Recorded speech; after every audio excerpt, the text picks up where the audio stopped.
because I knew, sir, for me to win the seats, I just need to put in work. And like A+ is saying, even to make sure, I saw his youth organizer told somebody, say he was going to beat me with about 65%, and I laughed.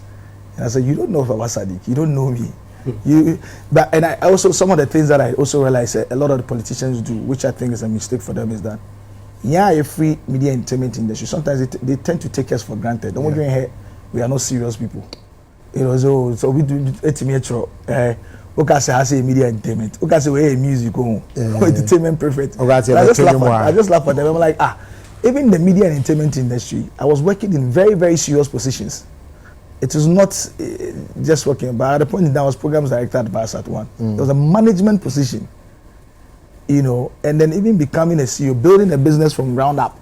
Now we're scaling it up. Now you have a lot of people working under you. Now you're overlooking various functions of the business, sales, marketing, finance, and all of those things.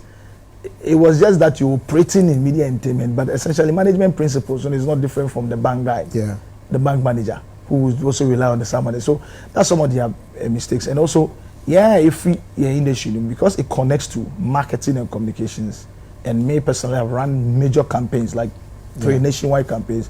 I knew we needed to gather research. We need to gather insights.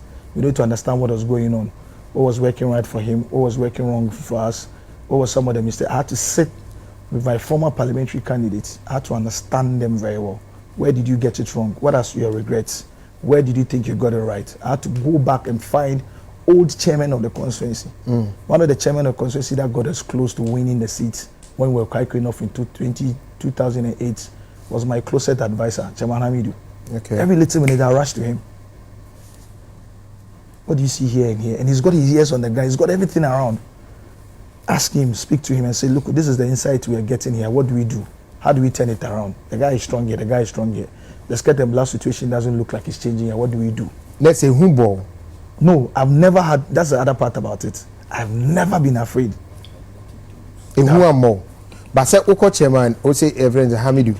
I go to him because, I mean, obviously we wanted to win. And so, onya insight biya, onya feedback biya, and no one say biya, I say maybe in a particular area, what campaign, but after a while, you're expecting say there will be a shift when the research results come. But you see, say, okay, the shift has come in presidential, maybe a parliamentary, it's very minimal. Then you go back to him to go and sit with him, say, and because he is very knowledgeable and knows everybody, you can think and say, okay, the Cobra. You call here and say, go and see this person. Go and see that person. Call this person. Can you convert this person? So we did a lot of covert operations. And the thing about, I think one of the things that worked for me again was that because we free media and entertainment industry in Mono, and I had a reputation before I went into the affairs center, a lot of the young voters in the more hardline, one of the more hardline blocks, voting blocks, they resonated with me more. So they were the ones that were actually selling me to their parents. Okay. So you go, Baba Sadiq, Omar, this is a guy that's contesting for NPP, NDC. So you need to come in and sit down. And in places like Tesano, they didn't used to have a record of voting for, say, NDC, because they are more middle to upper class. They need to listen to you. They need to hear you. You need to connect to them. So I spent a lot of time working there. And after prayers, I step into, look, my knees are still in pains. House to house. I walk in the constituency and the constituency is, like I told everybody that, look, fortunately I followed President Mahama on the campaign in 2020. And I went to some constituencies via, we're doing about 5 stops in certain places. And that's one of the reasons why President Mahama won, for example, because I know when he goes into a particular constituency, what you see on TV, on social media is maybe 1 or 2 spots that he's gone to. 3 other spots that he goes to, you don't see it. In a place like Jama North, we went to a place called Duadaso in 2020. We had to go through Ivory Coast and enter Duadaso. And one electoral area, Ghana, But 5 Ivory Coast. Yes, I saw him. One electoral area to another electoral area is about 2 hours, 3 hours. 2 hours, 3 hours. When we went to Western, so because of that experience, I was like, this constituency is geographically small. I can walk from here to here, and it's true. I walk from Apenkwa, maybe 1991 from Mancheman, and I alone. Sometimes my team were or the executives were scared for me. Say, actually, you need to have a security. Sometimes I sit on motorbike, bicycles, everything. I said, no, there's nothing to be afraid of. Let me go and campaign. What is there to be afraid of?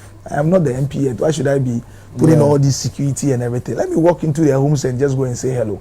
So I know there are a lot of people today that even when I went on my thank you from yesterday, they were like, no, they are not surprised, because I had a target that in most of the lecture areas, I was going to go around house to house at least 4 times before election. Some of the ones I go, you don't even know about it. I can park the car, enter Tasano, and be knocking houses. Say, hello, door to door. How are you? How is everything? My name is Baba Sadiq. I'm the NDC parliamentary candidate. I just came to say hello. Oh, you're the one. I saw your posters. Come and sit down. Then we have a conversation. And you can discuss anything with them, law, economics. And so they were like, wait a minute. This is like a breath of fresh air. And so and most of them told me, look, we're going to try it this time around. We had to at the point in time, we had to make a plea to them that, look, just give me just this one opportunity. If you think the Ayane Canibiano is awesome and strong, just give me this one opportunity. And I never talked down on the candidate, on the competitor. MP. We never talked down on him. Yeah. The only thing we could say was that we had to explain to them, say, some of the projects that they thought was coming from was done by central government, for instance. And so we kept on asking, say, what was his personal legacies or personal initiatives are? Why, it addresses some of the major issues. But we never, because he was liked in most places.